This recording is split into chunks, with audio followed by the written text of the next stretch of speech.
and welcome back to another episode of the 1 Point Safety Show. It's episode 81, Yellow Pants. I'm Scott Hartley, your host, along with my co-host, Scouse Andy, who is in glorious mood. How are you, mate? You all right? Yeah, I'm okay, mate. Yeah, doing all right. How are you doing, man? I know it's a struggle for you this week because you've had a few issues with your voice, mate, and other bits and bobs. So we'll try and get you through it, bud. So I hope That's you're all good, right, man. mate. I really do. Thank you to everyone who's joined the chat already. We've got Jesse Deluxe, we've got bloody Scott G in, we've got Yam in really, really early. And I think my wife said she was the first one to like. So thank you, everybody, for liking and subscribing and commenting. We really appreciate it because it is quite a slow news week, as is always. But we'll start, as always, with our sponsors, Scouse. We are the sponsor this year of Dunstable Town FC's Talk of the Town podcast, who also have a YouTube channel. So if you like non-league football, and the Euros is a big topic at the moment, and soccer over this side of the pond, go and either follow Andy Burrows or Washington Commanders UK on Twitter or Talk of the Town podcast. You can find them in all good podcast apps. We're also sponsored by Oddballs, who you can go and have a look at their website, which is myoddballs.com, where you can get bespoke hats and underpants, all sorts of things like that. And it goes to Men's Testicular Charity Cancer Charity, should I say. I'm tongue-tied. Been off a week, Scouse, and I'm ready. I'm all over the spot. I don't know what the hell's going on. That's it. But, a week off, you have a week off, and that's where it is. Just want to start a little bit somber. So, yeah, I'll share this on the screen, mate, and if people can see it, great. Just want to pop this on. This is Free Lads. It's 17 years anniversary of the Free Lads who sadly passed away in Iraq in 2007. So, shout out. We've never forgotten Chris Dunsmore, senior aircraftsman, Peter McFerrin, and Lip as well. Matthew Caldwell, shout out to them. Missed every single day. It doesn't go. Hate this day every year.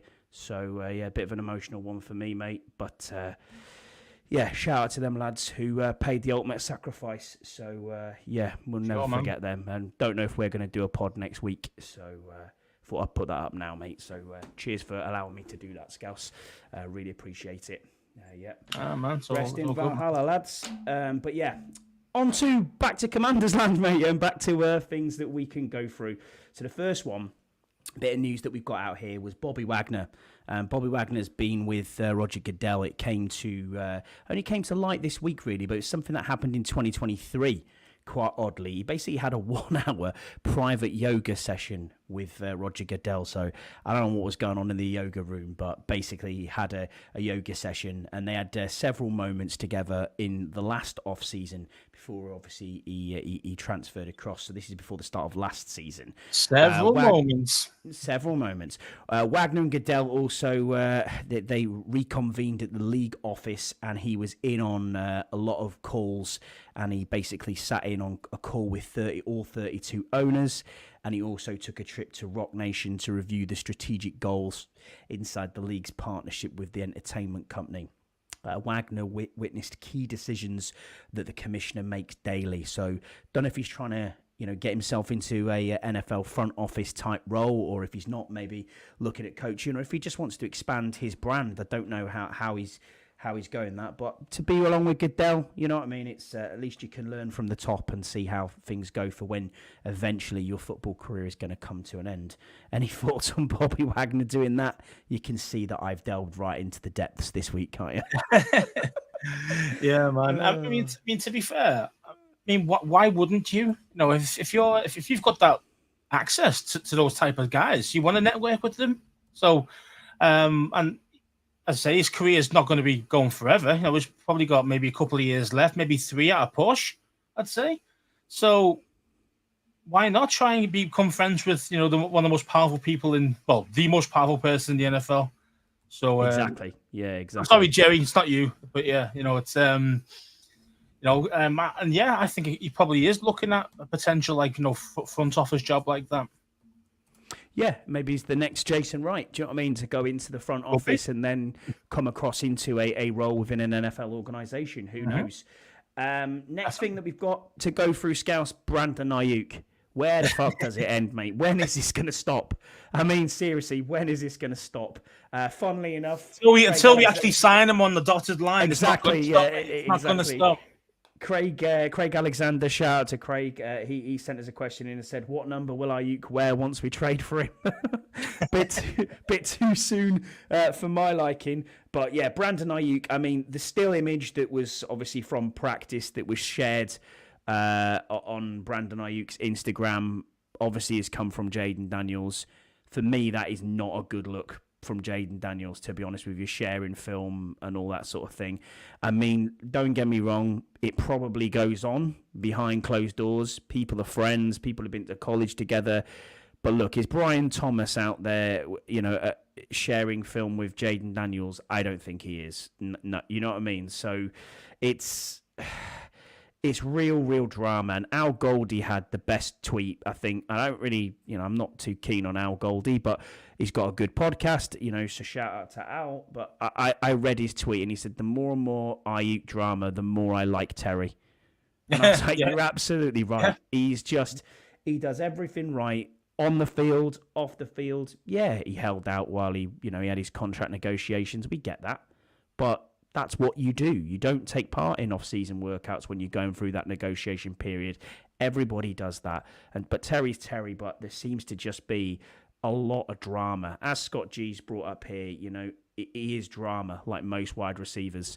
100% agree with you. Unfortunately, the good ones tend to be that way. They are divas. Yeah. You go Justin Jefferson. You can go back even earlier. You've got Jerry Rice was a diva. I know people say, he wasn't that much. He was. He really was. And you can go throughout the history of the NFL. Wide receivers is one of those positions that you are the ultimate diva / overconfident guys. Antonio Brown. All these guys out there, man. There's a lot of them who are just pure diva-ish. And the thing is, the guy wants to get paid. The thing is, though, I think he's doing a lot. He's actually hurting his stock at the moment, I think. Yeah. By going way over the top with this. Now, again, with the Daniels thing of giving him some info, that might have been just a still of how he set up. It might not be a video, but it's obviously that's meant to be confidential, So I probably do expect Jayden to get a fine for that or something like that. But I just say the boys and hope that. I think that Jayden's just trying to get Brandon to come to us. He is. He's doing everything he possibly can to get him to come across to us. And I get that. I understand that stance. You've played with him. Listen, if we were playing on if we were on different teams in the NFL, of course I'd want to play on the same team as you. Do you know what I mean? Because that's how it goes. You've been through college together. You grew up together from boys into men. So I completely understand where he's coming from. But that's not the way to go about things. And you're right, it is drama. And it's drama that with this franchise, we don't need. But at least this one isn't like horror. No, I know what you mean. It's been absolutely awful. Do you know what I mean? It's not on the same level. It's nowhere near. I get that. You got a guy with a bit of personality. Is that what we've got in this locker room now? That's all this would be. I mean, it's nothing. I mean, now you could say he's trying to play the game, but I think he's overplaying his hand a little bit, and he's losing stock because of it. And I think he needs to chill out a little bit. Being honest, I mean, it might be a case that there might be something in the works already for us, but we're going to be doing it later on, as in close to the trade deadline or something like that, more than actually getting him right now, because we know we'll get him cheaper, as in draft compensation, than we would do right now. So absolutely, that's where we're going to be going for. Look at us with Chase Young. We tried to get rid of him in the preseason before. No one was touching it. We wanted a second, even end of the first. We wouldn't get anywhere near that. Look what we ended up getting, because it was the trade deadline. We were panicking. No one was coming in, and then we took the only offer that was on the table, which was basically an end of the third. So it was basically a fourth rounder, wasn't it? Yeah, basically a fourth round pick for him. So I can see a little bit of this going on with Ayuk, especially if he doesn't play. I mean, he could just say that, yes, I'll show up, so it'll count as his last year of eligibility. So we'll counter the season for him. But he just won't play. He'll fake injury while he's not playing. Because these players can do that. My hamstring's tight. Yeah. Come on with him, you know what I mean? Like, we've seen guys do it, man. We've seen it before. I mean, maybe not in NFL as much, but you definitely see it in football a lot more. When guys are trying to get sold on, they're faking injuries. They don't want to play. They don't want to harm the chances of being sold. So they'll fail in the medical as such. So, it's the same thing here. Yeah. Look at Deluxe. Deluxe there, he said he's nailed it as well. He said in today's day and age, social media is a negotiating tool. Just don't share the pic with your friends. Practice. Don't get your boys sent to the principal's office. Absolutely, mate. And that's what we're saying. Yeah, he definitely threw Jade under the bus a little bit, to be fair. He certainly did, mate. And then Scott G again, San Fran will be in a playoff push. Don't see them trading away Ayuk mid-season. Well, if Ayuk doesn't show up, as in he doesn't play because he's faking injuries or he just goes through the motions and not playing, at 100%. And he's saying, I'm definitely not signing here anymore. I can see him going then, because you're not going to want to let him go for free. You want to get at least something for him. So if Ayuk plays real hardball, then you can see him getting him for quite cheap. No, for being Washington fans, that's what I would look out for, really. We have to mention it, Scouse. It's coming home. No, I don't know. In all honesty, you're right, Scott. It's England last night won against Holland in the semi-finals of the Euro Cup, and first major tour. Well, what's that? Two major tournament finals for Southgate and a semi-final in the last three. Yeah. So he's had two finals of the Euros and then the World Cup semi. And a World Cup semi, yeah. I mean, you're right, Scott. Played absolutely terrible. Scott G. Oh, yeah. I mean, I think the first half was pretty decent against Holland, to be honest. Yeah. Second half was awful and we got away with it. Soccer, yeah. So Scott G mentioned soccer, flop city. So, of course, they fake injuries. Yeah, man. Yeah. You're right. I mean, and that's one of my biggest pet peeves of soccer, as you call it.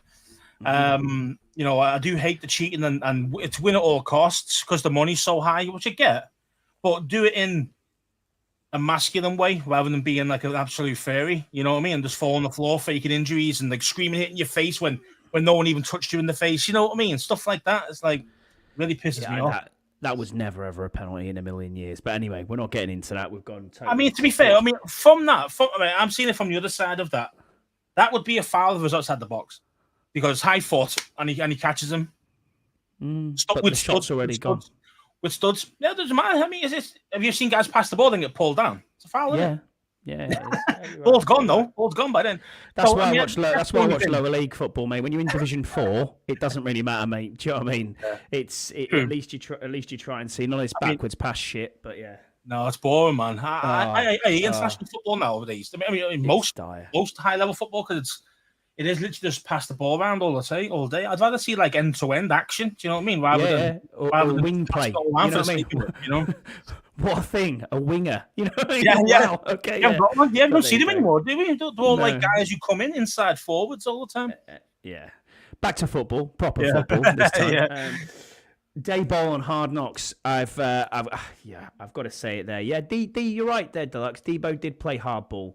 But he got extended. That's what I mean. So now, what you got to think about for Ayuk is: do San Fran have the money for what he's looking for, 20 to 30 mil a year? You probably don't have that money because you still got Trent on the books and everything else. So San Fran probably just can't afford it.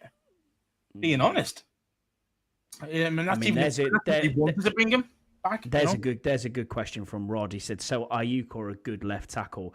I think the problem you have there, Rod, is, and I don't mean this disrespectfully to Ayuk, but there's always top wide receivers on the market.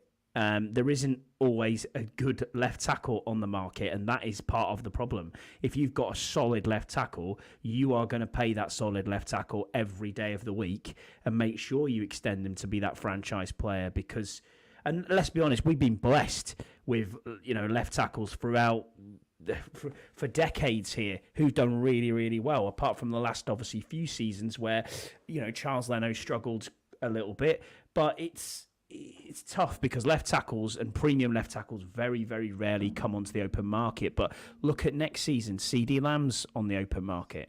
You know, Justin Jefferson's Justin Jefferson's just got paid. You know, there's other players out there who will always be good wide receivers on the market.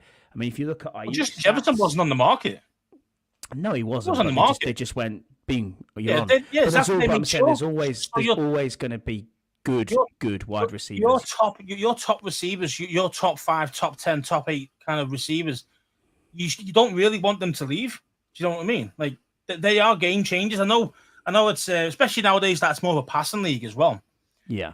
You know, there's more emphasis on the wide receiver or the tight end compared to the running back. But that's why for me, it's all about kind of, you know, you can never have too many weapons, man. And I think, and we've got the money to buy this guy, so I don't understand why we just don't pull the trigger and do it. Now, again, Scott G there. Would he trade they're not trading the first. You're right, they probably won't trade the first. That's why it'll come down to, it won't happen right now. It'll happen towards the trade deadline because I don't see him signing a contract. I don't see them offering him enough money to sign. I really don't. So he's just going to play it out, play 50%, whatever it is, or don't even play it all, fake injury, whatever. And then we'll get him for like maybe like a third or something like that, or maybe a second. You know what I mean? Like, we will get him for less than a first. If you leave it to the end of the day, if he doesn't sign his contract or any contract and he stays there to the trade deadline, I think we're going to get him quite cheap.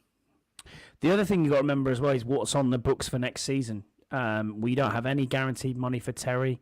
We don't have any guaranteed money for Jonathan Allen. It's big contractor coming off the books as well. And as Deluxe rightly pointed out here, he's basically said here, Ayuk's new money won't hit until next year. Next year they have an out. And can save a bunch of money releasing a 29-year-old wide receiver, stroke running back in Debo to help with Ayuk's cap hit. Yeah. Oh yeah, I'm sure. There's always ways of manipulating the cap to make it work. It just depends if do the 49ers want to do that with him.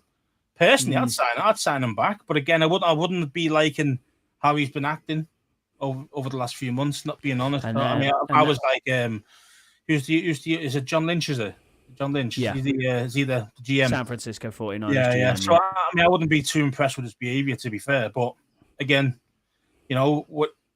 whatever the player thinks nowadays, the player's got all the control, all the power. Really, the only real power the franchise has is a franchise tag. That's the only power they've got. There's no other real power that they've really got on any contract.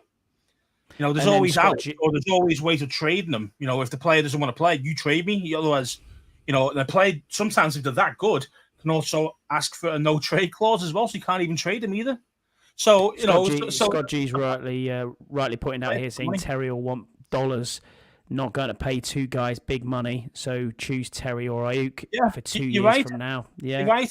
And the thing is, like, do you want to get younger in 2 years' time, or do you want to keep? Because obviously Terry, I say he's touching 30 now, isn't he? If he is 30, yeah. So he'd be 32 in 2 years. Say, Ayuk could be 28, 27 at that point. Mm-hmm. So there's a 4. So there's a good kind of 3 to 4 year difference in age. Now, again, that's another contract. Do you know what I mean? That's a second contract for Ayuk, if that makes sense. That second one you could get with him, if leading him into 32 years old, if he still got what it takes, So it's hard, man, because obviously, I'm a big Terry guy, and I think he's always been around the top 10, top 12 wide receivers for me. But when you start to get guys north of 30, then you start to get a bit concerned. Did he lose a bit of pace? Which usually players do. I mean, I know Terry's not a true speedster like other guys, but you just got to kind of you've got to envisage it a little bit. Do you know what I mean? Where you kind of think, well, okay, if you're going to keep Terry on longer term, and as he's getting 32, 33, 34, you're going to do like a Larry Fitzgerald type of thing and bring him more in the slot. You see what I mean? But can he do that? Is he big enough to deal with it? And is his hands good enough on the slant? Now, we know Terry can catch a slant, you know what I mean? But it's that kind of thing of where do you see your offense going forward from the guys? And I think you always want to get younger and faster. Unfortunately, Look at you. Look at what your mate Yam says here. Well, he's our mate, but I know you're always on the same page as Yam, and he's absolutely bob on again. The roster's going to be in flux for a large way for the next 3 years, including this year and all the moves that we've already made. Absolutely agree with you. And I mean, what we don't know what's going to happen this year. What if the likes of Jeremy Chin has an unbelievable season? What if the likes of Bobby Wagner has an unbelievable season? You know, these players are on 1-year deals. They're going to want a lot of money too. So. Exactly, man. Difficult. And that's the risk that Peters has played, really, with a lot of these 1-year deals that he's given out. Yes, he's given prove-it deals, and that you'd hope that would give you a big boost in performance because he's done it with so many people. A big boost in performance with the whole team, and that's why I think we're going to be, we're going to be kind of competitive. Should we call it competitive? I think we're going to be competitive this year. I'm not going to win anything, but I'm just saying in general. A lot more competitive having, say, 5 or 6 or 8 starters, say, who are all on 1-year prove-it deals. You really want to prove that, they've still got what it takes and all the rest of it. Then you're going to see them play well or at their normal high level. And then the whole team's going to boost up because of that. But then the risk is if they do play well, can you afford to keep them longer term? Or because you probably won't sign another 1-year deal if you did really well the year before. So then that's the risk and reward that Peters is playing at the moment, and we'll see how it goes. But yeah, man, it's gonna be interesting. Yeah, I missed this one from Rod before. Shout out, Rod. He said, so rumours floating are that either Leno or the ex-Packers left tackle, which is Bakhtiari, may come back in for another year. Thoughts on that? I saw a lot of Bakhtiari actually saying that he's fit, he's raring to go, he's passed physicals, he's comfortable. I'd sign him tomorrow. If it was me, I would sign him. If he's healthy, just bring him in. Definitely, 100%. The thing is with Leno is that I think he's going to retire.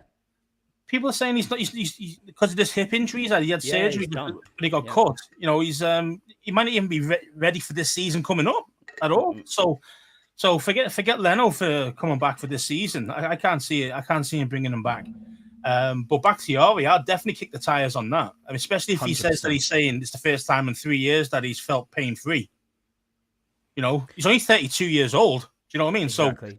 So, you're thinking before Terry the 30 years, but it's different for linemen. You can get away with it as long as they're healthy and still got reasonable speed or reasonable footwork.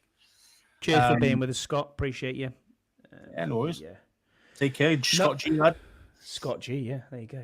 Scott G also said short-term deals that they want to draft replacements for these players that we've got on 1-year deals. I don't think that's necessarily right. I think we'll see where we go. I mean, you're not getting Jeremy Chin in and saying, well, we'll give you a 1-year prove-it deal and hope for the best. I can understand the likes of Cleveland Ferrell to try and make a splash and then go from there. But Jeremy Chin was runner-up to bloody Chase Young in the defensive rookie of the year competition. This guy's a really, really good player. What he's come in on, yes, he probably don't know why he took a 1-year deal. I think we were just lucky that we got him on a 1-year deal. I'll be perfectly honest. It's more luck than anything else. But I think we're going to sign him on longer term. I really do. I mean, Jesse's saying I think he'll make you want way too much money. But yeah, it's Bakhtiari. Bakhtiari, I think he's talking about, yeah.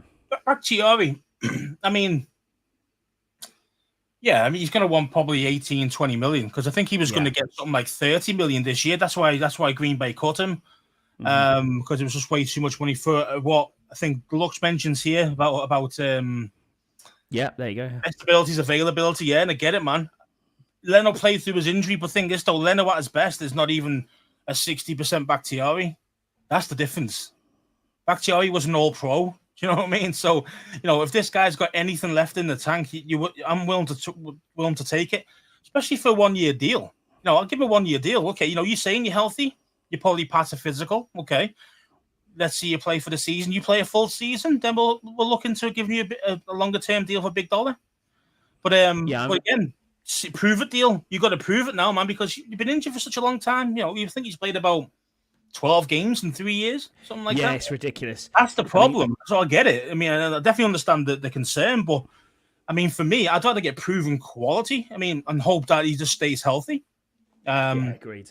But again, it's not that money at the moment is just doing nothing. So let's make that money work for us. Do you know what I mean? You know, we got 25 or 30 mil left there. We're just doing nothing with. So just bring him in. And Leno, I mean, I get what you're saying there, Leno, about it. You know, he played through his injuries and he kind of plays most of the time. Yeah, but his best is like a 7 out of 10. Do you know what I mean? Bakhtiari's, is a 9. He's a pro bowler. He's an all-pro as well. I mean, all-pro. So, it's one of them where I would definitely take Bakhtiari over Leno if he was 100% fit. Fit and healthy. He's a premier left tackle. But the issue you do have there is Leno's injury history as well. So I think Leno played we're clutching it. Leno does play through injuries. That's one thing that Leno does do, But the thing is, though, his level drops because of it, and that's understandable. If you're hurt, of course it is. You're not going to play at your best, are you? You know what I mean? No. So, if something's killing you, you're not going to want to use that arm or that foot or whatever it is that's hurting him at the moment, and. Your level is going to drop, especially against these defensive linemen nowadays. They're so athletic, they're so big and fast. I mean, you've got to be on the ball, and if you're like got a really bad knee or something, you're going to struggle. And Leno did. Absolutely. But what do you expect? Shout out to Simon. Shout out to Simon Thurston, who's in our chat here. He said, "I know it's way ahead, but what's the early feel for next year's draft for wide receivers? Anyone know how many picks we have?" I'm like, no idea. But Yam's pretty much answered him and said 24 wide receivers in the year with a RAS score over 80, but the highest rated dude is at 90, so there isn't a lot of fall off. I mean, there's going to be wide receivers next year. There's always wide receivers. It's just one of them. And that's the thing, though. Wide receivers are a dime a dozen to a certain extent. But the thing is, though, how much? So you mentioned there 24 those wide receivers. Okay, so those 24 wide receivers there are a RAS score of 80. Most of those guys will probably be in the second to third round, fourth rounds. You're going to get 1 or 2, maybe 3 guys, probably wide receivers coming out into the first round. And the thing is, though, with a rookie wide receiver, it's always luck. You don't know how good this guy's going to be. Yeah, you can go off traits, and we all do. We all look at the traits, the speed, the catching radius, all the rest of it. And you think, this guy's got what it takes. And then the big-time flop. These things happen, man. With Ayuk, you know what you've got. You know what you're going to get. Proven high-level production. Agreed. For me, when you got the money, it's a no-brainer for me. Tom in the chat, he said, thanks for being with us, Tom. Appreciate you. He said, you can watch Bakhtiari at Tight End University video. He was moving around very well if we sign him. I say we sign him. Yeah, I agree with you. I'm kind of there too. On to the last bit. What's the worst that's going to happen there? Think about it, right? Let's see we brought him Bakhtiari for one season. Say it was 20 mil, right? So 20 mil, 1 year. And he plays 3 games, gets hurt. That's him for the season, right? Now you go, what a waste of 20 mil. But the thing is, we weren't going to spend that 20 mil anyway. So we just had an extra guy. Okay, he's played 3 games rather than 18 or whatever. But 17. Is that going to hurt us? No, 18. I'm talking playoffs, bro. Oh, all right, bro. I'm with you. Okay, got you. We just get at least 1 playoff game. So it's one of them things for me. It's kind of like, well, if you're not going to use that money, might as well utilize that money now, 1 year deal. And then if it doesn't work and it doesn't pan out, he's gone at the end of the season anyway. That money comes back for next season. It doesn't make sense to leave a guy, especially if he's saying, I know he's going to be saying it as a player. Everyone will say the same thing. Oh yeah, my knee feels great. The best ever. Why? Because you've got no contract with anybody. That's the reason why you're saying it. Yeah, I get it. Yeah, Exactly. So but the player's bound to say that. But the thing is, you bring him in. And as Tom mentioned there about, he's been looking at videos this offseason of him kind of working out, and he's moving well. So that's always a good sign, man. That's always a good sign that you can see it on the field. Bring him in for a workout, even. Bring him in for OTAs or whatever it is, or the next thing when they come back. Bring him in and say, okay, here's a few weeks. We'll give you some money for whatever. And then go from there. See what he's got. Jesse's bang on as well. He said that 20 million will roll over. I mean, the cap goes up every year. We know that. Yeah, but that 20 mil. Yeah, but that 20 mil would still roll over next year anyway, because that'll be now money that's not being spent because Bakhtiari's left. Correct. I'm with you. So that shouldn't matter. Do you know what I mean? Cameron, thanks for joining us. Appreciate you. On to the last couple of bits of news, mate. Brian Daboll on Hard Knocks. Don't know if you've seen episode 2 yet of the off-season or if you've been watching any of the Giants off season. I found it quite interesting actually today so far to see how much I hate Joe Shane even more than I did already. I think the man's an absolute penis, but yeah, you heard it here. He's a penis. I just thought, Brian. I mean, you couldn't. When you watch the show and you watch episode 2, and I don't know if it's the way they've cut it, it doesn't actually look that bad on Jayden Daniels. But when you watch the still 40-second clip of the way he made Jayden rub off the board, rub the play off, make the X the Y, make the Y the H, and you're like, what? You're totally scrambling his head, and then going, right, well, recall that play to me. Now, maybe he's not the best board guy. Maybe he doesn't recall the plays as well as what you think. Maybe he thinks more on his feet, which is not always what you want. Then you look at the difference between him and you look at the difference between him and Drake May, put next to each other. It almost seemed like two different conversations. Now, I know that Drake May is a books guy. He's smart, obviously, with what he's doing and how he calls plays and how he goes through things. Caleb Williams looked lost when they interviewed him on the actual episode, if you watch that back. But what I thought there was, I thought Brian Daboll was being a complete and utter bellend from start to finish. That guy is an absolute fucking tool. And I despise the Giants even more than I did before I watched this. You're trying to play out. I mean, the other thing we've got to think about here, Scouse One, I know I'm taking it all out of your here, but I'm having a bit of a rant. But Jayden Daniels didn't want to be there. He didn't want to be sitting in front of a guy at New York who are picking at 6, knowing you've just spent over $100 million on a shit quarterback who's got an ACL. They're not going to draft him. That's just not going to happen. But it made a bit of a controversy. Did you see any of the clips? Have you seen anything on this? What are your thoughts, mate? Just as you have a cough. Yeah, I mean, I agree, man. I agree. Daboll's been proven to be a bellend. Look how he treated his O-line staff. Look at the guy we got from them this year. First year, everyone was loving the guy because they were doing well, or playing above expectations. But then when the shit hit the fan the year after, that's when Daboll's true colours came out, and he was acting like a total bellend to everybody, throwing everybody else under the bus besides himself. So if you've got a head coach like that, for a fact he's going to be an even worse dickhead in the back room. You know what I mean? Like talking when the cameras are on. Look at the way it ended up with Wink Martindale. If you've got a guy like Wink Martindale who runs one of the best defensive schemes in the NFL, who just walks out, doesn't say thanks very much, all right, I'm severing ties with you, and I'll sit down nicely. He literally just walks out after an argument that says, F you, I'm gone. Mm-hmm. What does that say about an organisation? And then you're sitting there in a room trying to scramble a young kid's head who's got everything going through his life at the moment, thinking this is my biggest break that I could possibly get to join the NFL. It's all I've ever wanted to do. I've just won the Heisman Trophy, and here I am in front of you guys in a room, pressurised as well. You've got to remember that. This is a job interview for people. What are you like in a job interview, Scouts? Because I know I'm bricking it most job interviews I've been in. Yeah, because you wouldn't be there if you didn't want that job. Do you know what I mean? Like, so unless you're a professional politician and you can spin and spin and spin and send a glass eye to sleep, like probably people listening to this podcast. But anyway, it's one of them. I just thought it was totally out of order. You know what I mean? I just looked at it and thought, why are you being like this? I get sometimes these guys are trying to test them when they're making them feel uncomfortable. Yeah, instead of being a test, it was almost like he was trying to catch him out on purpose. Yeah. Whereas when you looked at it against the Drake May footage, it didn't look like that at all.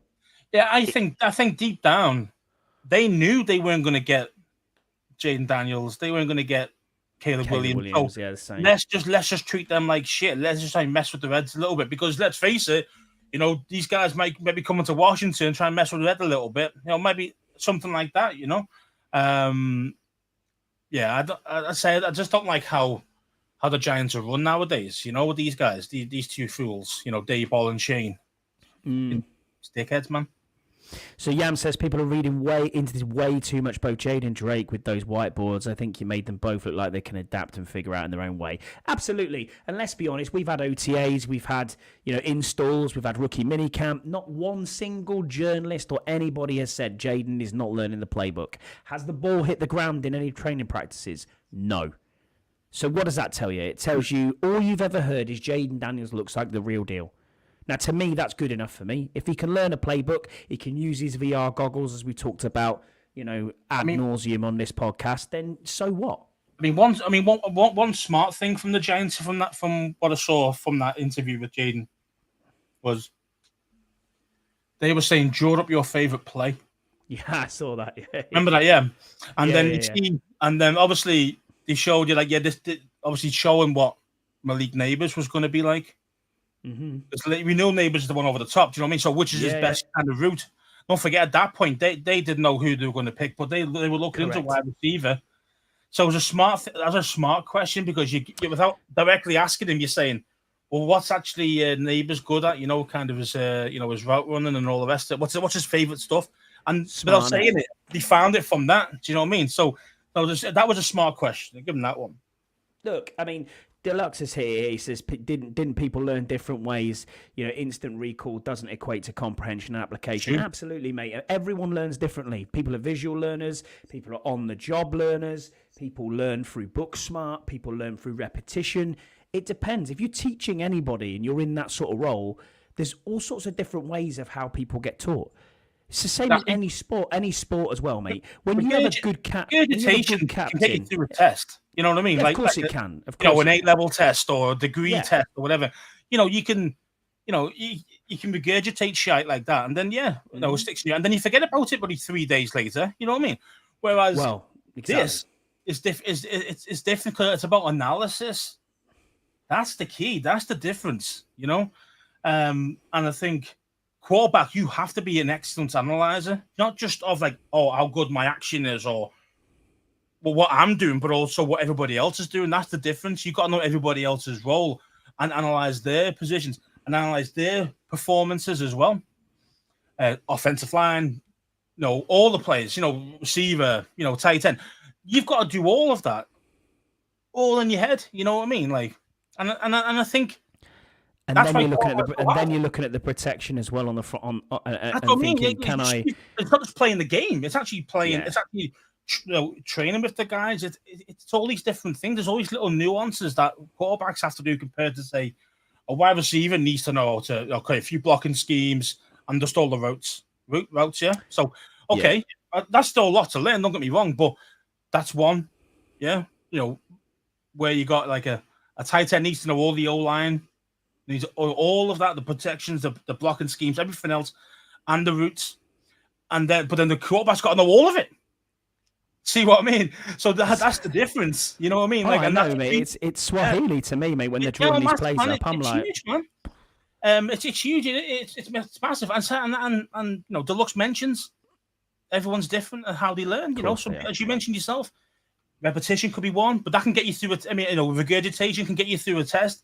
But that won't make you hang out in the NFL long. That's all you can do. Oh yeah, you tell me a play and I can draw it on the board. Oh yeah, brilliant. Yeah, that's great. That.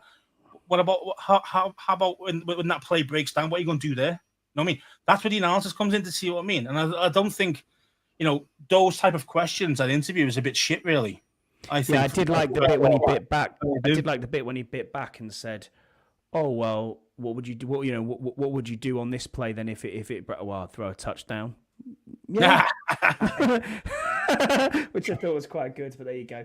Well, anyway, we've got 2 more bits of news. Last couple of bits. Obviously, going to bring this back up again. It just never seems to stop. Name change again. RG3 did a poll. An overwhelming majority, 65% of the poll, nearly 60,000 fans voted on the poll on X on Thursday morning, said they preferred the old name as the team's current and future identity. Other commitment in the support of the temporary Washington football team. Some people commented on that and said they liked that. But 95% of people commented and said, I want the logo brought back, and that it was a safe space, and we were talking about the logo. The logo's got a lot of attention this week. Not so much the whole name change thing. I've seen the guy who's trying to, be on behalf of the Native American people, going to put this lawsuit in. He's been all over social media as well, getting interviews with the local press and media. You can't have it both ways, man. You can't have it both ways. people fought against it. Indian nations did fought against us keeping the name when we lost the name. Now they want it back. You can't have it both ways, man. Also, I think, was it didn't like when we doing something for, was it Blackie, the guy who made the actual emblem up? Yeah, the guy who made it for in the 70s. Can't remember his name now. Blackie Smith or something like that. I can't remember. Yeah. But for me, I mean, I'm all for the logo. You've always said the logo's the thing. You've always said the logo's the thing. The logo's always been the thing. I'm agreeing with you. Because it was iconic. Because even in the UK, you can walk down the street and someone goes Redskins. Exactly. Straight away. You see that emblem and you go, Redskins, straight away. Now I look around and people, like, genuinely, even in my work, people are wearing Seattle hats, Buffalo tops, Denver tops.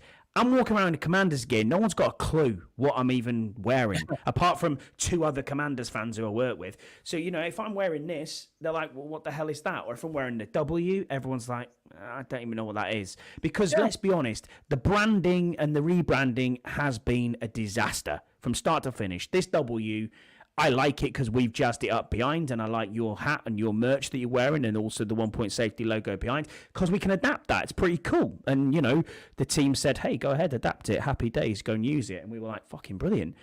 But it's a shit symbol. Let's be honest, it doesn't symbolize anything. And a 12-year-old on paint could have done a better job by putting the monument in the middle of it or something. I mean, let's be honest. Do you know what I mean? It's not difficult to do, is it? But... yeah, Wetzel, thank you, Deluxe. But it's just... yeah, man, for sure. It's been an awful rebrand, and I think this... I think it's limited, though. I mean, if you think of it from, like, say, what Jason Wright and everybody else had to deal with, it was kind of like, well, what the hell can we have that isn't copyrighted by somebody else? The spear? I mean, Yam's got it on there. He said he wants the spear back. I mean, we'll get into that in a minute. The spear would have been cool as well. I'm happy with the spear. I'd be happy with that. A spear through the W could be anything. Our roots, that goes back to part of what the Redskins were about. You know what I mean? It was about Native Americans. That's what it was about, really. If you went back to Dan Quinn's, I don't know if it's called natives. I don't know what they're like. I think it's just normal. It's I don't know what it's called. Sorry if I offended anybody saying natives. Yeah, well, I know what you mean. Yeah, I know what you mean. It's if you go back to Dan Quinn's T-shirt with the feathers on. If you did something like that, it just it's hard. It's the Whack Donalds. Yeah, it does symbolize something. Whack Donalds. We'll get into that a bit. But we're noticing and the thread is rolling on here, which is quite good because we can go from one thing to another. We can see the nod to the past by what they're doing. By bringing back all of the alumni, by retiring jerseys, of Darrell Green, by looking at things like the yellow pants, which we'll get into in a second. But the name change as a whole, you're right, it's not coming back. But I can't see Redskins coming back. I mean, would I like it back? Yeah. I mean, I'm a bit of a historian. I prefer us to be Redskins with the logo and like the way it was. But realistically, it's not. Redskins is not coming back. But no, I do think though. I've mentioned it before on different pods of ours. If we can get the emblem back, I think that would be like 95% of the old fan base coming back, right there. It is just iconic, isn't it? It is what it is. Everyone knows what it is. We love that. We love that emblem and that badge, no matter what. But the logo, badge, emblem, whatever you want to call it. It's the same, but it's really difficult and tough to go. We know why we've had to do this. Do we agree with it? No, but it's just it's a tough one. What I do think is happening here in the background, Scouts, is if we win and we start winning and we're in a good franchise and we are we're in the playoffs, we're constantly starting to win, we're on an upward trajectory. Then that's the time where they're probably looking at this and saying, can Commanders as a brand last? Because in all honesty, they will change it. They will change the name again. but it's going to take. They're probably seeing how it feels 2-3 years, and then going, well, hasn't really worked as Commanders, so now we're going to have to do something to go back. But what I don't want to see is this whole long drawn out process of getting 12-year-olds to write in and say, what do you want your team to be? Focus groups. Mate, we're not running for office here. Just fucking do a tweet one morning and go, we've changed the name. Done. Yeah. Do you know what I mean? Done and dusted. Or, no, I wouldn't go that far. But in all honesty, consult people. Yes, I get that. But it has to have a nod back to the past as well. And that's probably what people are hanging their hat on at the moment is where are we going to go? Why don't we just bring back the logo? Because that was never a problem, by the way. That wasn't a thing that people were complaining about when we changed our name. It was about the name. It wasn't about the emblem and the Native American kind of face on it, So bring that back, and then call us our original name, the Braves. Yeah, job's a good one. Job is a good one. Or even if you brought the spear back. And call us something like the Braves, or the Warriors a bit there because everyone says that. We love Washington Warriors, all that crap. Nah, forget that. Bring us back something like, if you get the emblem, Braves. Spear, even Braves with Spear as well. I mean, you could do it that way, and it would work. But Commanders with the logo wouldn't go well because they're not a Commander. Do you know what I mean? So it wouldn't really fit. But if you change the name with the logo, then man, happy days. But again, Redskins won't come back. Scouse, this episode is called Yellow Pants, and we have to go through it. They've brought back the yellow pants on the home uniform, and the vast majority of our questions from fan submissions were on this subject today. We know Jesse's thoughts on it. Week, isn't it? When it's about uniform. Yeah. We know it's horrible for you, Jesse. We get that. You think we look like a McDonald's worker with the yellow and burgundy. But yeah, let's go. I'd rather have that. Canada Mike wrote into us and said, "Are gold pants in the Commander's uniform a good look?" And then Simon Thurston, who's also in our chat, he said he is at Simon P. Thurston on X. Go and give him a follow. He said, why have we brought back the god-awful gold pants? I mean, what are your thoughts on it? I mean, my thought is it's nice to see it back because, again, we've just been talking about names and logos, about going back to the past. Well, this is what the gold pants are about as well. So... you can't be like, oh, well, yeah, I'd like to go back to the past a little bit and then not like the gold things coming back. So for me, I'm staying consistent. So for me, I'm actually embracing the gold pants because that's what we are. We are burgundy and gold. That's who we are, man. That's who we've always been from my whole lifetime. So I'm not changing that. So I prefer it. I mean, I'd nice to see the stripe back as well. And the stripe's not on there, but again, I mean, it's a start, I'm so happy with that. What do you think? Yeah, I don't mind them. I think, as you said, it's a nod back to the past, which is good. It's back to almost winning ways. We've won in these uniforms before. And don't forget, Harris is a Redskins fan. He is. He's a Redskins fan. He's not a Commanders fan. He's a Redskins fan. So you're going to see us being put back as close as we possibly can, I think, to the Redskins, obviously without the name. So everything else that we like, the look of it, the feel of it all that, is probably going to be very, very similar, man. I really do. Well, Tom says, I've got a solution, Washington Redkens. We get a name and a sponsor. Yeah, exactly. I like it. Yeah, I like that. I love that one. We'll have that. That's very good. But yeah, it's gold pants are terrible. We're not even a good wearing gold pants. We didn't win shit. Probably Jesse, but that's when I started watching him. So gold pants is a goer for me. We've had a few on this as well. I mean, how often should we use gold pants? That was another one that came out.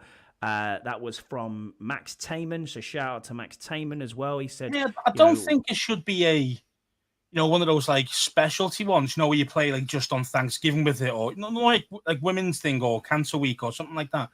I don't want it to be something like that. I want it to be something like that you could use a bit more regular, like be actually part of the uniform rather than just an extra. What do you think? So Yam, I agree with you. Yam brought a question in, so we can follow it on with this. So shout out to Yam, who's in our chat. He's been here. He was the first one in, so fair play to you. He said best Washington uniforms throughout history, and you can't say black. Do you know what? I was actually going to try and find a McLaurin jersey, and bring it on because I knew it would piss off Yam, and I knew it would piss off John as well, John Taman as well, because he mentioned he just keeps saying we're the Steelers all the time. Yeah, I get him. Steelers. I was going to put it on, but I couldn't find it in time. I was like, all right, then I'll just wear this one. But yeah, man. I mean, for me, I was always a big fan of the white, as in the jersey, the white jersey with the red, white, yeah. And with the red on the sides there, on the stripes on the arms. I like that one really. I know which one you're on about. That one. Yeah, I think for me it was the 2016 Kirk Cousins wearing one with the older badge. If we're going back, like as in the throwback uniform, if you want to go back to that. I mean, it was to one of the. I think it was to one of the 1937. It was like it was still the Redskins face, but it was like a larger kind of one. Yeah. No, yeah. And Deucelicious also said this as well. He also put it through saying gold pants versus mustard. He said, I'll present them, you make the call. He's absolutely right. The gold pants is the way. To be fair, I actually like seeing Sammy Baugh there. I mean, you can see top of my right corner there, slinging Sammy. That's a Sammy Baugh, a signed Sammy Baugh photo, by the way, for him.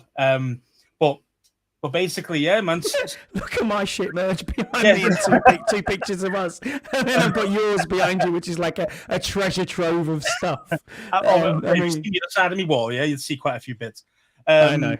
But yeah, man, in general, I mean, I just think even the mustard looked all right, to be fair. I mean, from what I saw from what Deucelicious put on X. Yeah, it was good. I was like, it looked all right, that, to be fair. But yeah, I probably still would stick with the gold because that's what I'm used to. Gold for me as well. Gold pants and that old burgundy style. I mean, the new jerseys, they're not too much. I tell you what, though, the new jerseys, the white one, I didn't think I'd like it at all. I was like, this looks very much like Atlanta. Not interested in it in any way, shape, or form. And then I got one for Christmas and wore it and was like, this is actually a really smart jersey. I like it. I like it a lot. I think, it goes okay. Maybe you just get used to things. I don't know. I'm not really, to be honest, I'm not a massive jersey guy, as you know. I'm not hugely into it. I'd prefer to wear a hoodie and just be like, that's me. Do you know what I mean? Or a smart polo like you've got on. But what we're wearing on the field, does it really matter? They can wear freaking pink. They're winning. I don't care. And they do for the cancer week. No, but like bright pink. You know what I mean? I don't give a shit. And maybe it's strange. I mean, maybe it's a European thing. Maybe it's a UK thing. We're used to every year our football team's kits change. Yeah, I mean, you want to see some of the horrendous things that Car United have had. I mean, you look at it in the chat. What the hell is this? Said Cameron McDonald the other day. I was like, mate, you want to see the fruit salad? We had a one that looked like fruit salads the year before. Absolutely awful, but it was iconic and people bought it. And we sold 5,000 jerseys, and it's like for a small team, you're thinking that's really good. So maybe we're just used to it not having them colours, but burgundy and gold is traditional. That is what we need. That is what we should always be in. And that's it. We're classed in burgundy and gold. See, you're saying black is shit. And I'm like, nah, I like the black jersey. I do like the black jersey. Jan's probably got the ironed-on version, you know what I mean? Not the actual proper embroidered one, Shots fired. But it's the old Reebok jerseys, as Deluxe has just said. I don't like the Nike ones with the huge font. Yeah, I mean, I'm thinking in my head, I'm thinking Sean Taylor, I'm thinking that kind of white. You know what I mean? I'm thinking that kind of jersey. The one they brought back, the one they actually did the second time around, the Reeboks. Yeah, that's the kind of jersey I'm thinking about. But yeah, man, I mean, I say it's a goddamn uniform, you know what I mean? Who cares at the end of the day? As long as we win games, I don't care, So, I mean, I say you can be fucking a luminous green if you want. I mean, I don't care. As long as you fucking win.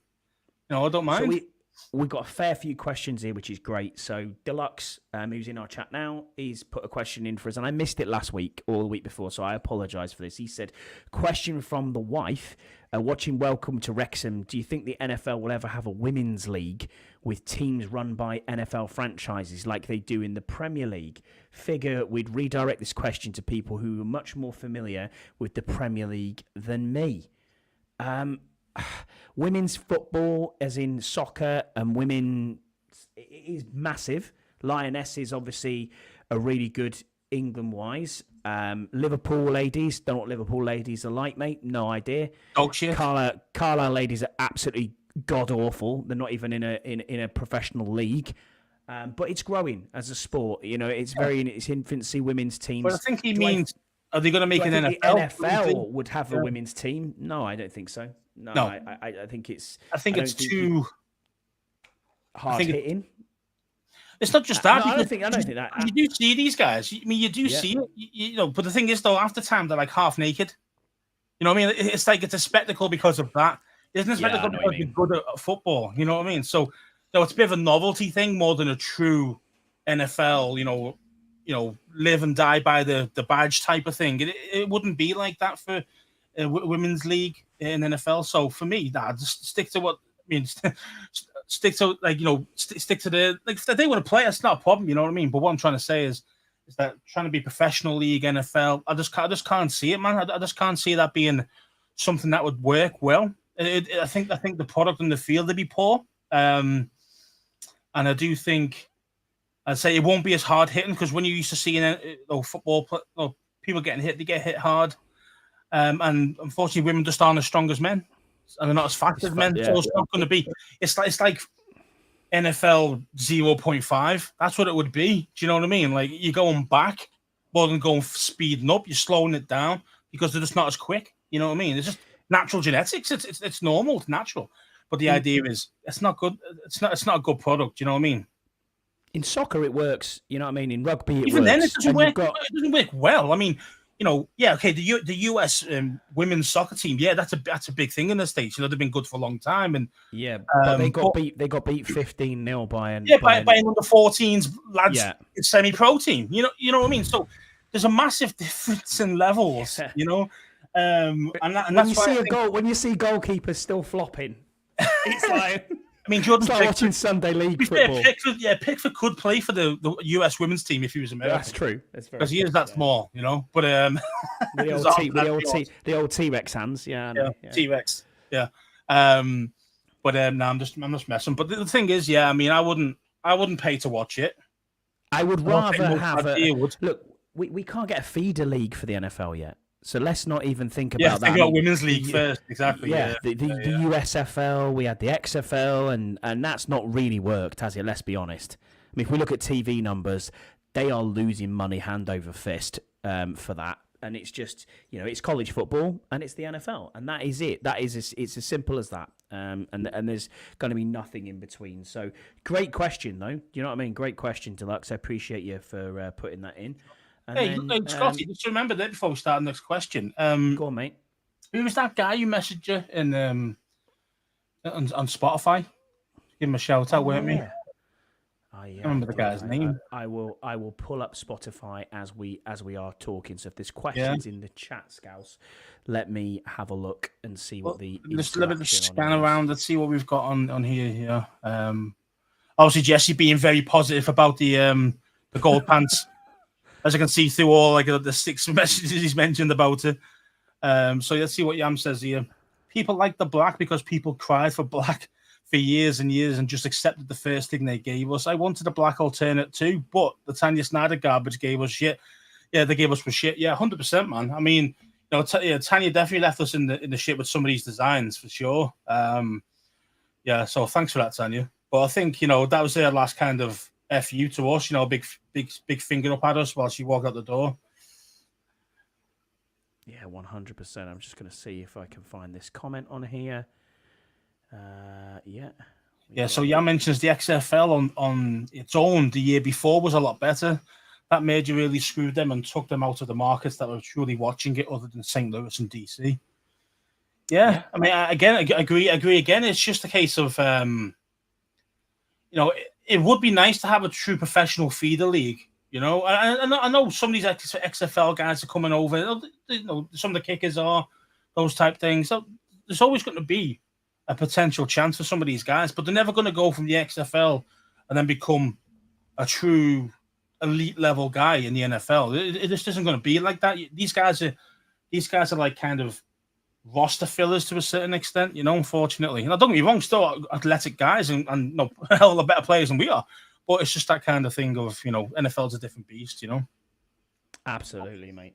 Absolutely. Another one here from Canada Mike. He says, will Jeremy Chin become an unsung hero this season with Pro Bowl level season? Well, I don't see a reason why not. I mean, if he's healthy, then why not? The guy's got the skill level to play at that level. So why not? And I say I'm a big fan of Chin. He can play. He's very versatile. He can play strong and free. And I think personally for me, I'd play him more free safety. Being honest, I know people think that he's strong is his best position, and it probably is to a certain extent. But for me, play him at free because I think he can move a lot better than our other guys can who play free. So, but yeah, man, I think Chin is a beast. To be honest with you, a healthy Chin's a beast. So, yeah, I'm hoping for Pro Bowl level because if he's on the Pro Bowl, it means that defense has done something right, which means he might have a chance of winning some games. So, I'm all for it. Yeah, another question here from Paul Fiander Turner, who is at Having a Radox on Twitter. I hope I've pronounced your name correctly as well. And I do love your Twitter handle. Every time you send us a question is great. He said, if they are revising past uniforms, what do you think would be the perfect Colour Rush retro kit?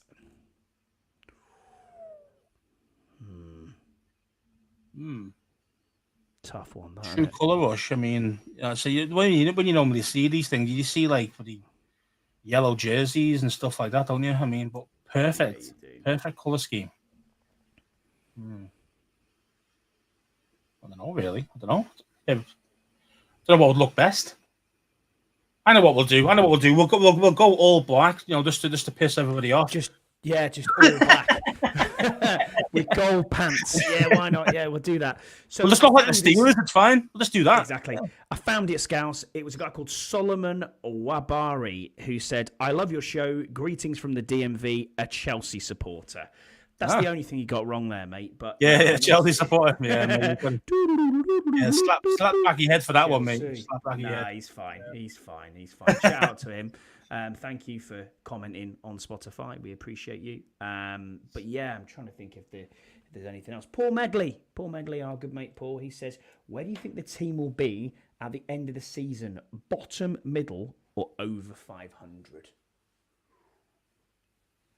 Well, I think it's over 500. Yeah, I think it's over 500. Yeah, or probably just over it. I think I don't think we're going to be a lot of us are still drinking the Kool-Aid. I think someone mentioned earlier on one of the big media guys said they're going to go 10-7 or something. I think I read earlier on. It was Mitch Tischler. Yeah, it was Mitch Tischler.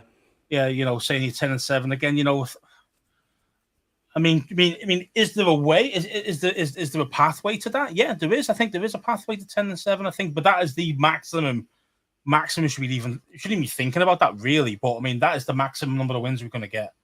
Under 500. My God, Jesse, you are the most pessimistic man in the world. Let's go back to then again. We know what he's like. We know what he's like. He is like literally 1 minute in, one play. I'm out. I'm done. I'm not interested. I'm turning it all off. And then you'll get a text from him in the fourth quarter going, "Oh, we're still in this." Yeah, Jesse, you are still in it. Yeah, it's good. But yeah, Paul, to answer your question, I think we're going to be around 500. 500 is a good season. Let's be honest. From where we've come from, 500 is a good season. That is kind of if we can flip what Jesse mentions there, you mentioned 8 and 9. If we can flip that to 9 and 8, to 9 and 8, I'd be happy with that. To be fair, I'd be very happy with that. To be honest, because that'll get us a playoff space as well. That gets probably 7 seed, maybe even 6 seed. 9 and 8. Do. Another one kind of on that theme was from Alid. Shout out to Ali. He's been on the show twice. He is at Wales Commander. He said, will you be disappointed if we don't make the playoffs this season? As you could argue, we've had similar feeling currently with what we had in 2012. I wouldn't be disappointed if we don't make the playoffs, Alid. I just think it's going to be very tough to go from last season to where we are now to then go, all right, yeah, we're going to be in the playoffs. Everyone goes out. You say every year it's shit or bust. It's playoffs or nothing. Yeah, I mean, I'd stick to the same thing. That's what I was going to say. It's of course every season. It's like if you're in the playoffs, that's where you want to be. Okay, if you get knocked out first round, yeah, okay, it's upsetting. It's upsetting every week you lose, but yeah, you went, well, okay, it was a solid season. Something to build on for the next season. Whereas if you're missing the playoffs regular, it's just a load. It is shit. You know what I mean? So, and I'd be very disappointed. Like this season, I mean, I'm hoping the 9-8 prediction comes in. We make the playoffs anyway, so that's going to coincide nicely. However, if it doesn't, when we do finish, 2 games back or something like that, then I would be upset about it. Got a couple more questions. These are both from Deluxe to finish us off. One of them is really good and thought-provoking. Might take us a while. He said, what free agent signing has the toughest battle to make the roster? 20-plus free agent signings. I'd be shocked if all of them made the 53. Do you think a lot of them will? Maybe even like 19 of them. I really do, because we got no squad. Our squad depth has got awful. So I could definitely see a hell of a lot, if not nearly all of them, stick around. I think the hardest position I think to get in our team is wide receiver. Yeah, agreed. Especially for free agency guys coming in trying to make it.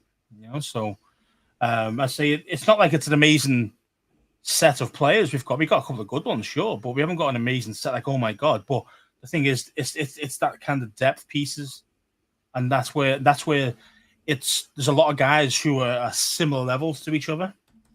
I mean, would you say Zacchaeus is going to struggle there? I mean, yes, Zacchaeus. I mean, I know Crowder technically wasn't a free agency this year, but again, Crowder.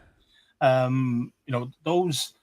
Those type of guys, you know what I mean? Like Dax. I know that again. I know it's not a new free agent signing, but the Milnes. It's those guys. I mean, Demir Bird, I would say Demir Bird is one that's came in that's a free agent signing. I can't see him making the roster at all. I think that's a real struggle. And I'm trying to look through here who else we've signed. I mean, the only other free agent signing outside of draft or undrafted free agents is Zacchaeus. I mean, if you're going in the undrafted free agent deluxe, you're probably looking at Rosemary Jacksaint's going to struggle. A lot of the guys are going to struggle. I think running back's a real problem as well. I think it's the most competitive position as our receivers. And I know it sounds weird because you think, well, most of our guys aren't even that good. Do you know what I mean? If you look past, your Dotson and you look past Terry, and hopefully touch towards McCaffrey's good, but Joey's out on him. So at the moment, you've only got 2 real studs. Being honest, and even then, Dot's had a bad year last year, so you could even say, well, was he a stud? But I'm going to stick with that he is, okay. And then all those other spaces are up for grabs. But there's so many guys though of a similar level. It makes it a lot. It's a lot harder as the coach to say, oh yeah, this guy's definitely ahead of the rest. You know what I mean? So it's very difficult. So it's going to be difficult for those guys to have a chance of actually making it, and it could go really swing either. It could swing either way. One good practice compared to one bad practice could be the difference, and that's and that's how tight that is. Even though you think, well, surely it'd be another position group, but no, I think it's receiver. Yeah, agreed. One more question from Max Taman, I believe it was. I will have a look, unless it was in another one of the chats. I think it was around running back. Someone had asked about running back and said, who will be RB3? Because running back is going to be very difficult. Well, for me, it's Rodriguez. Do you still think Rodriguez? Yeah, I mean, I know you could say McNichols as well. Yeah, that's the one. He's got a chance. He's got a chance to make it RB3 as well. I just think the Thunder and Lightning, as I'm calling it, the Thunder and Lightning duo of Robinson and Eckler, they're more like 1A, 1B, more than RB1 and 2, so but then just trying to think what would complement them well. Who's a good third down back who can block? Yeah. McNichols is actually pretty good at that. That's his main thing. He was a third down back at Tennessee. So he might be the guy who might be RB3. He might be, but what happens to Rodriguez then? What would you say? Well, then he gets put on the practice squad or cut or whatever it is. Yeah, that's tough. I think that'd be very tough after one season for him there. Last question then. Brutal. Running back position's brutal, man. It's just they're not. I'd say they're not worth a lot anymore. They are for me. They are worth a lot, but in general, the NFL sees them as replaceable very easily. So it's hard on especially on rookie running backs as well. Really difficult. 100%. Last question from Deluxe, who's I think still with us. He said, "What is the story behind the 1 Point Safety Show and the name of where we got that from?" Yes. So basically, the 1 Point, it was named after the 1 Point Safety. Yeah. It's something that is in the law books in the NFL, and I'm sure you already know about it anyway. Deluxe is very educated on stuff like this, so I'm sure he knows about it anyway. But basically, yeah. So that's the reason why we did it, because it was such a weird kind of thing that it's never been done. It's never been done ever in the NFL. It's been done once in college football, hasn't it? Which we saw once in high school as well. Yeah, I'd say it's extremely, extremely rare. That's why we never see it. That's why our safety is always 2 points. We know it mostly. So we were calling ourselves that because it was something different and it would stand out a little bit, because to say it is technically a rule in the NFL, but never seen before. And that was the idea behind us trying to say, not like we've never seen before, but two English lads talking American football. Thought that might be quite interesting. So, especially for us, anyway, if you like it. I still prefer my my wife's one, which was 2 dicks, 1 mic. There you go. Hey, keep your 2 dicks to yourself, bro. Yeah, I know what you're saying. Yeah. But no, that's where it stems from. Deluxe, and it is unique. No one had that name. There's way too many Commanders podcasts out there. We try to think something to do with Command that, or it's really tough to do. Unless you build that brand from start, it's hard, or you've been around since Redskins days, or you've got a name that you use as a brand. The likes of Street Scores and Louis T and Rio, these sort of people out there who are on YouTube who've got thousands of followers, and shout out to all them, their content creators, because they give us a follow and we watch their shows as well. When they've got that many people, you can build that brand yourself and go off that. So we just thought, you know what, this is something that nobody's got anywhere on the internet at all for any team.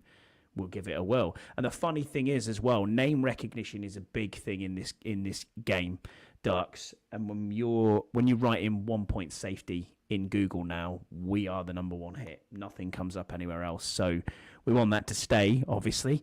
But it's great that you see that comes up. Do you know what I mean? Appreciate that. Whoever's got us that level of number 1 on Google for our name. Exactly. So as soon as you put that in, it pops up with us straight away. So shout out to everybody who's in there. And then before we go, obviously got to shout out everybody in the chat. Yam, Karen, Mike, Simon, Rod, Tom, Paul, Fianda Turner, Craig, Paul Medley, who put a question in, Darren, Aled, Deluxe, Scott G, Deucelicious, Ian, who's in the chat as well. Shout out to you. Joined quite late, but I appreciate you always being here and listening. Ian's always on time. He's always having to go at me for being 5 minutes late. So he's like, if you have an issue, he just doesn't message much. Greg Coles has just dropped in on us, Greg, there. So shout out to Greg. You've just dropped in. We're about to finish, mate. But yeah, I appreciate you being in on YouTube with us. Please come in next week, mate. Pop your questions into us on Twitter. Our Twitter handles are just over here. So give us a shout, mate, if you want us to discuss anything. More than happy to answer your questions or comments, or just comment in the chat here. We've got a really good community brewing here. You know what I mean? It's awesome, and we appreciate it. Yeah, 100%, man. And for once, actually agree with my bro. And Jesse is the Adam Rank of predictions. To be fair, though, we all sat with Adam Rank and went, 3 and 14, bro. No, you're not doing that. No, no way, that's not going to happen. He wasn't wrong, was he? He wasn't wrong. 3 and 14, you can go and do one, Rank. I know. But yeah, man. Is exactly that. But no, thank you, Scouts, for being with me again. I know I appreciate you plowing through with illness. So thanks for being with me for just over an hour. And Thanks everyone for tuning in and listening, downloading the pod. Obviously, go and follow our sponsors, Dunstable Town FC, Talk of the Town podcast, and Oddballs. And go across and have a look at them. And please give us a like, subscribe, and a follow. We're trying to get to 100 subscribers. So if your nan wants to subscribe on YouTube, go and let your nan subscribe on YouTube. If your dog's got a Spotify account, get them to get on and listen to the pod as well. Please shout us out far and wide. We appreciate you all. Thanks to everybody who has been in the chat today. We really appreciate it. And we will catch you next week. Bye.